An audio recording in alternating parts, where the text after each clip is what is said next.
Khashoggi. Lawmakers on both sides of the aisle blasting the president's decision to not take any action against the kingdom. Top House Intelligence Committee Democrat Adam Schiff says it's inconceivable the Saudi crown prince was either unknowing or uninvolved in the murder of journalist Jamal Khashoggi, and says the U.S. should end its support for the Saudis' war in Yemen. Top Senate Intelligence Committee Democrat Mark Warner calls the president's statement a retreat from American leadership on issues of human rights and a free press.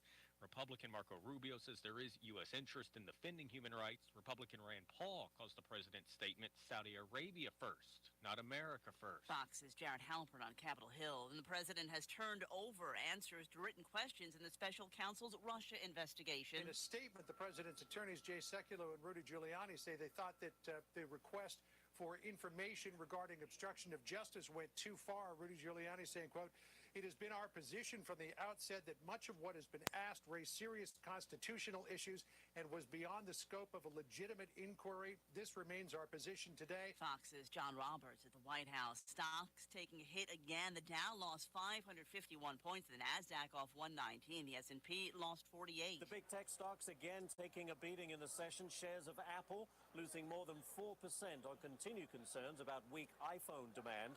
As stocks fell, so did the price of crude oil. The benchmark level hitting its lowest mark in over a year. Ashley Webster with the Fox Business Network on the floor of the New York Stock Exchange. This is Fox News.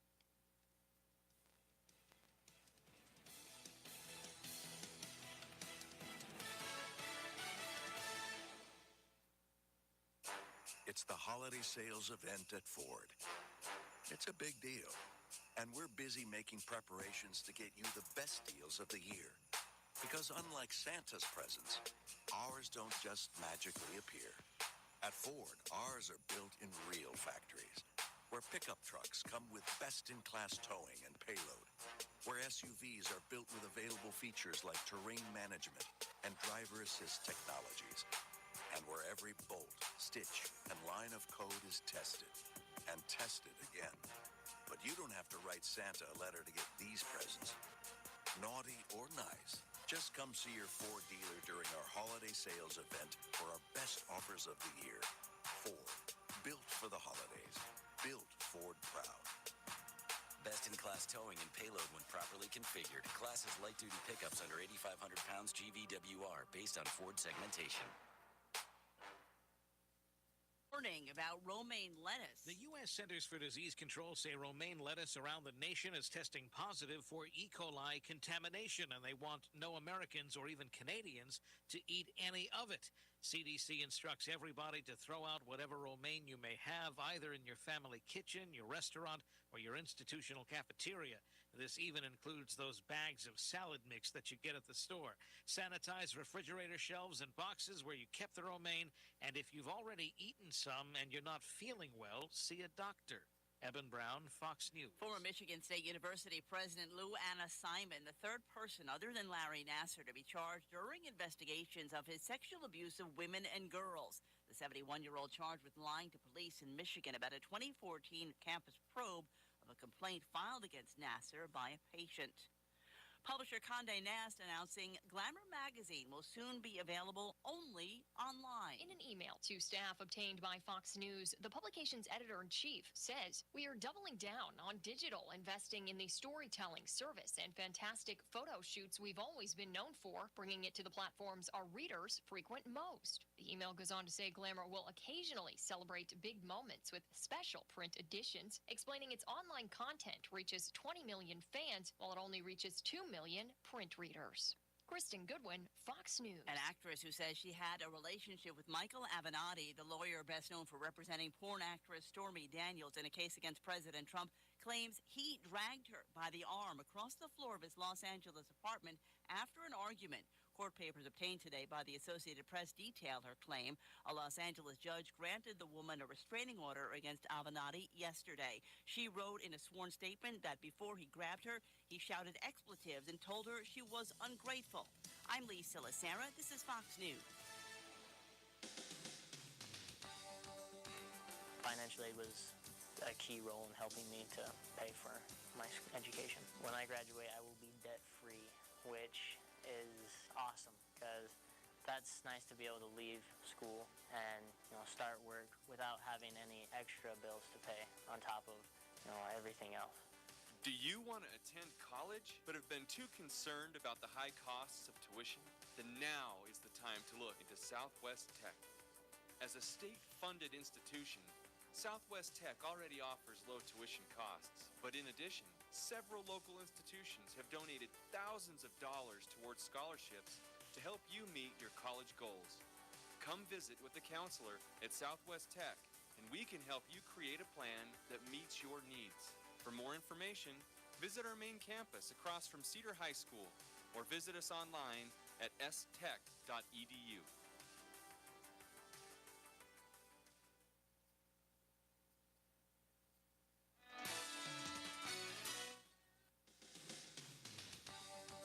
Good afternoon and welcome to our program. Tyler Melling is with us, attorney at law at Melling Law.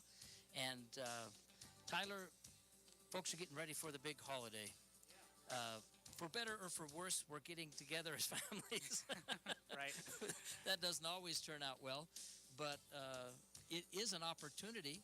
It is. To get together and maybe talk about some things that need to be discussed in a family setting when everyone maybe has input who deserves to have a say, and good opportunity as any, to gorge ourselves on the fixes, but there's some practical things that we can get done as well. Right, exactly. So especially in an estate planning context, when we're talking about planning for death or disability and how our loved ones will be able to manage our affairs if we're incapacitated and need some help, or maybe we passed on and we want to make the process as easy for them to deal with all the paperwork, the banks, and things like that. And this holiday season is a great time to have conversations with family. One of the main causes of dispute where I'll see somebody has an issue, siblings wanting to sue siblings, or steps wanting to sue the step parent. And that often happens because there was a lack of communication. Somebody did a plan, didn't communicate the plan, people are hurt, people are offended, or maybe the plan was done and did something based on the family circumstances at the time that are totally irrelevant at the present, and it took everyone by surprise because they're then thrust back in time 10 or 20 years to the family dynamic at that time and forced to operate under those circumstances. So it's a great time to, number one, talk to your children, talk to your loved ones about what is expected of them. If you pass away or if you become incapacitated, what are you asking of them to do? And number two, to explain that process a little bit as far as, if you have a will or if you have a trust, where is it? Who has a copy of it? I've had several cases where people have said, well, there was a will, whether it's family, friends, they said, yeah, this person definitely had a will, but we can't find it. Yeah. We have no idea. We try to get a court order to get in the safe deposit boxes. It's not in there. Wow. It's not in the house. It's not with a neighbor. It's not with a friend. And there are lots of cases that are that way. So that's another thing that needs to be expressed. Not only what is expected and what's going to happen, but where are the papers? How can people get to those papers? And if you don't feel comfortable with letting them know, let someone else know who can let the kids know at that point. But an attorney even, right? Right, even or someone else, somebody who, if need be, someone who is emotionally detached, and that's precisely what a professional is for.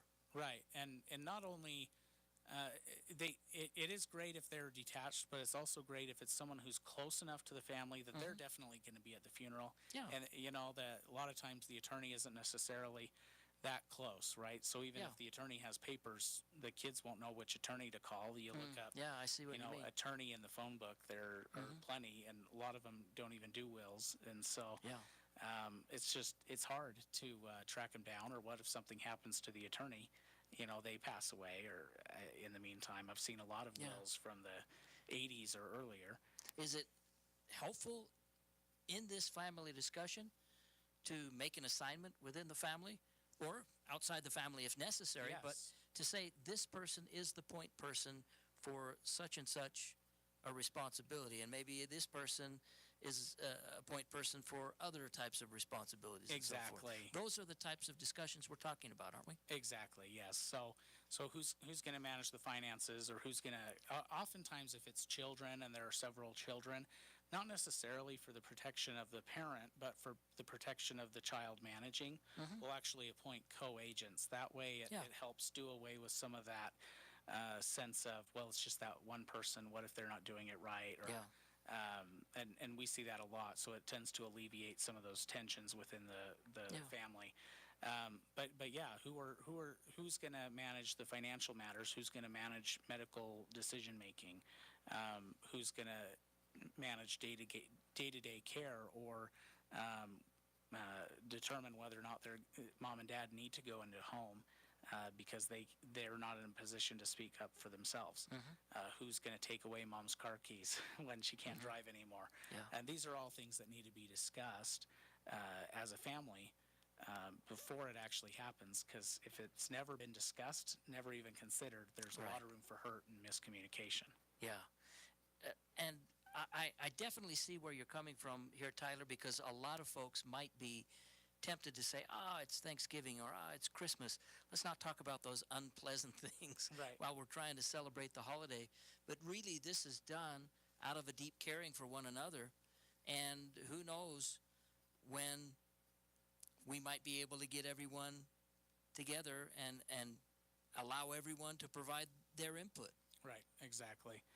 And so when the family's together, it's a great time to discuss those things. And if people have questions about some of those discussions in their particular circumstance, we debated whether to pre-record the show and do it then, but we decided to do live just in case people did have questions and wanted to call in and ask, since we're only 2 days from Thanksgiving. So 586-5900 if you have any questions for Tyler Melling, 586-5900.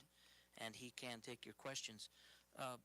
You've hinted, Tyler, that sometimes you might feel like everything has been taken care of, but circumstances may have changed. Even individuals may have come and gone. Yes. And it's always a good idea to constantly evaluate what you have done and consider whether that needs any updating or whether you need to do something differently. Right. For example, one of my first probate cases, I think it was my second or my third, it was for a couple who had done a trust and a will, a whole big estate planning package, not with me, right? But they did it with somebody, and then they both passed away fairly shortly thereafter, within a few years. And when you do a trust, one of the goals with that trust is to avoid the probate process, because it's costly. It takes time and money to go through. And it comes at a bad time as well. It is. It's a bad and an inconvenient time. And even though they had this estate plan in place, one of their accounts was not set up in a way that it was going to avoid probate. So even though they had a trust, the trust wasn't the owner of the account. It wasn't a beneficiary of the account. There was no beneficiary of an account. So it was just a jointly held bank account between the two spouses. And they're both gone now. And they're both gone. So sometimes for accounts worth less than $75K, there is an exception to that, and you can, depending on the institution, get that out without having to go through court. However, in this case, it was in excess of that, so we had to go through court to get access to it, and that's just a pain. The kids didn't want to deal with it, but we had to do it anyway. And I see that all the time. I'd say about half of the probate cases I file are for people who already had a trust, but either the real estate wasn't transferred to the trust, the bank account wasn't transferred to the trust or held in trust, or listed as a beneficiary, and there were no other beneficiaries listed. And even sometimes I've had a few cases where there was life insurance, where even the life insurance policy didn't have a beneficiary. There's actually one I have been dealing with recently, and in that case, the policy had been converted to a new policy, and the couple had assumed that when the insurance company ported over the policy from the old policy, that they just ported over the same beneficiaries, and that wasn't the case. There was no beneficiary listed. So in that case, the beneficiary is the person's estate. So we had to open up an estate just to get to that insurance money, and it's an inconvenient time.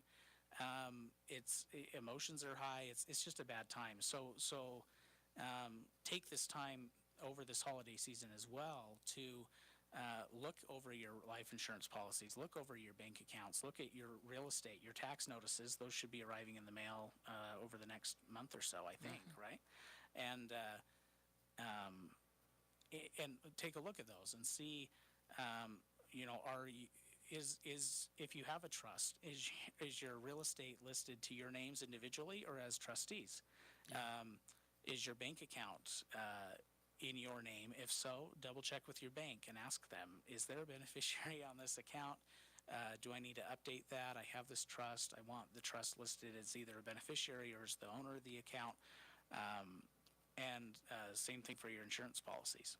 Yeah, 586-5900 if you have a question for Tyler Melling today on the program. I suppose that although the topic of discussion is kind of a downer, if there's going to be conflict, and sometimes there is, maybe better to know that up ahead, because there might be a different way you want to structure it if one member of the family isn't going to be cooperative, or if there are other considerations that you need to take into account, huh? Exactly. And so my practice is a little different than most, just because really all I do is wills and trusts. I do a little bit with helping people set up business entities, and then the probate stuff, where if it wasn't set up right, can we clean that up? Yeah. And because of that, I have to refer out a lot of cases, things like divorce, disability claims, personal injury, that kind of stuff. Yeah. Now with these estate disputes, I do my best to try to mediate them and try to get everybody to get on the same page and agree. However, in the cases where I'm trying to think of an exception, and I can't think of one. In every case where I've had to refer out to another firm to take over the litigation side, because the contest was going to go to court. In those cases, there was never any discussion with the family as far as what was going to be expected.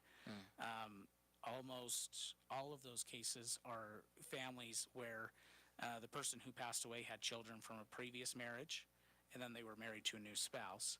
So the dispute was either between the new spouse and sometimes that new spouse is still a spouse of 20, 30 years, right? Yeah, but not the parent of the other children. The children involved. And so because there's that rift there, there's no way to really patch that up. And a lot of people will burn bridges at that point because, mom or dad, that was the only person even bridging these people together in the first place, and now that person's out of the picture, they'll burn the bridge, and it gets ugly really fast. So especially in those situations, it's extremely important for people to communicate where their will and trust are, and what is going to happen at their death.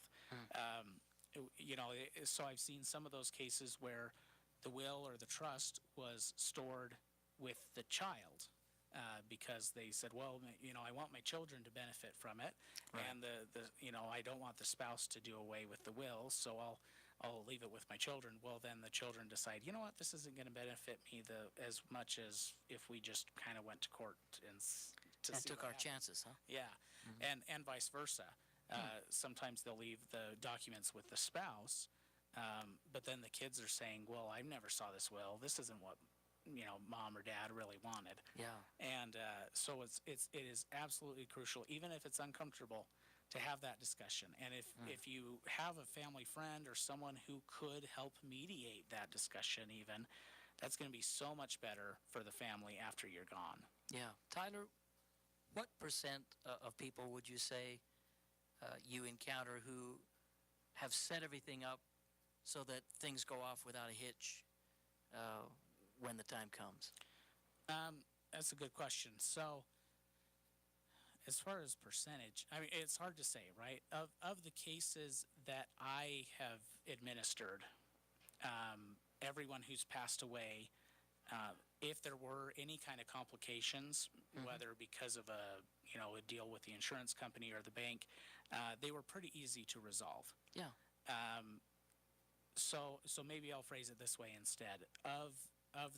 None of my messy cases are ones where I set it up. Let's put it that way.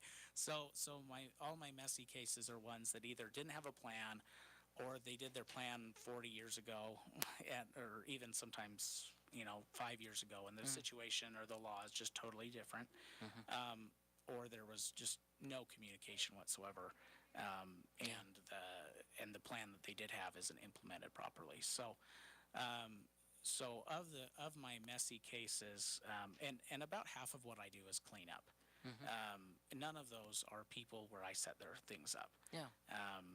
And I've had a number of clients pass away, and those have all been very, very clean, very straightforward.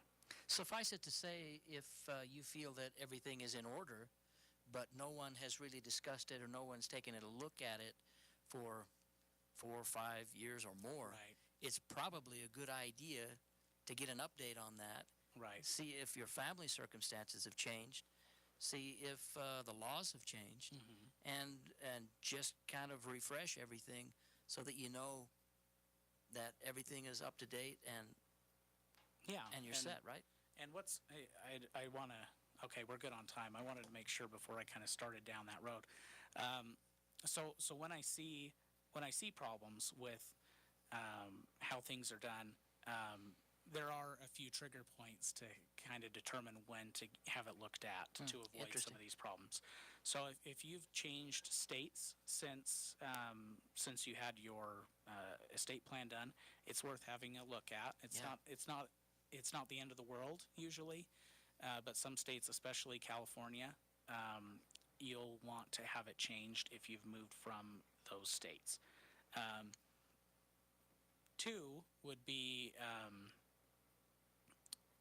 if you have had any change in your family dynamic. So you've had your trustee or your personal representative or executor, whatever it's going to be called depending on the document and where it was done.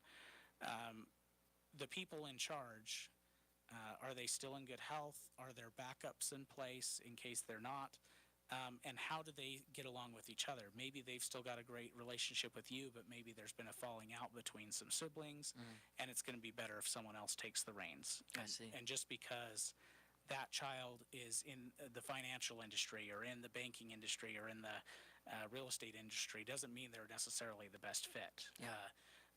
I find competence rarely has anything to do with it. It's more who can manage the people, who's the best people person of that group. That's an interesting point. And then another would be whether there's been a major change in asset structure. So,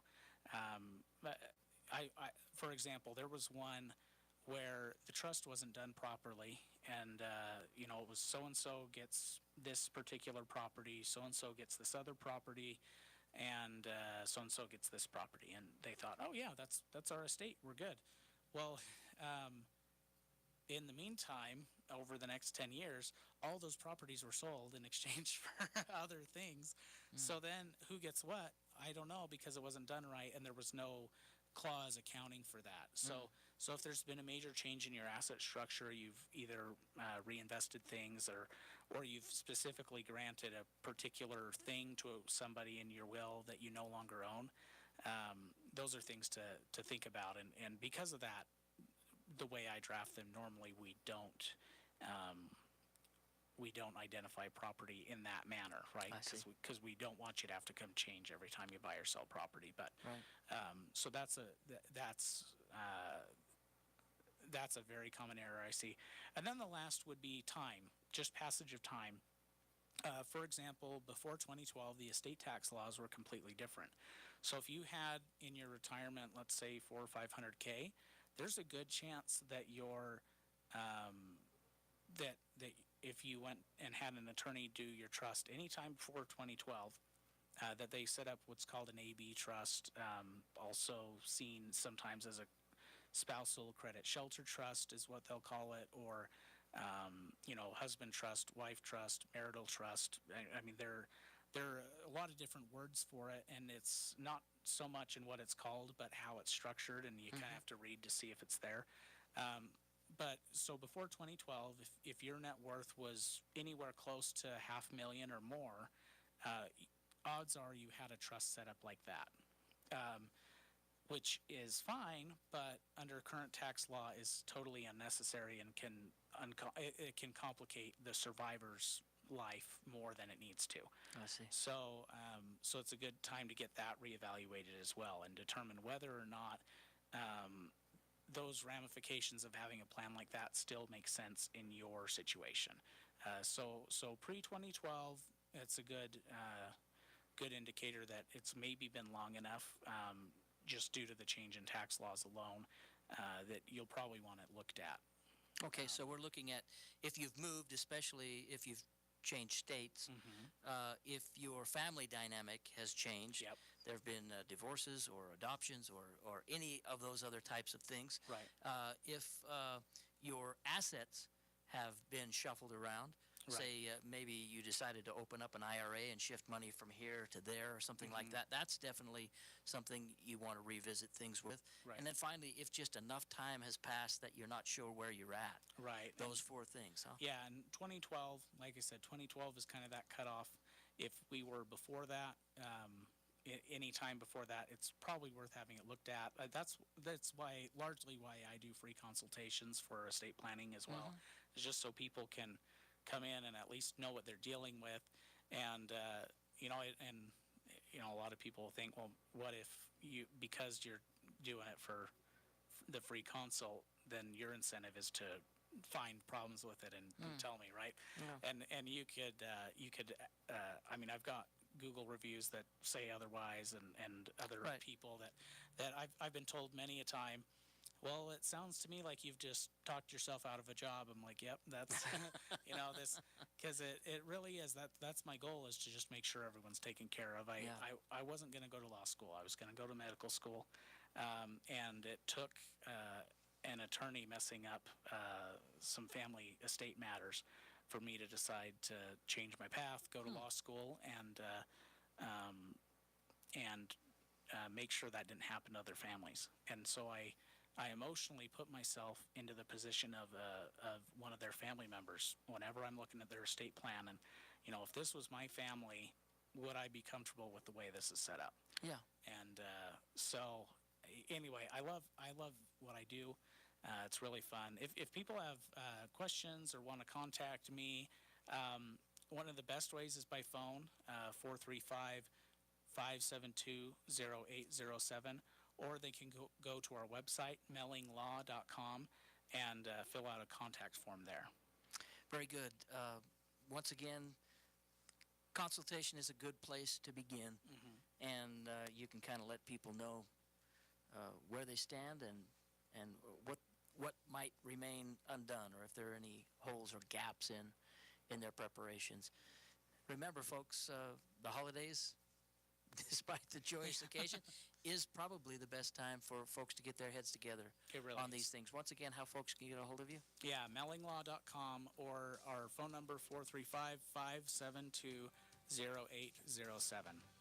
Very good, Tyler. Thank you. Yep.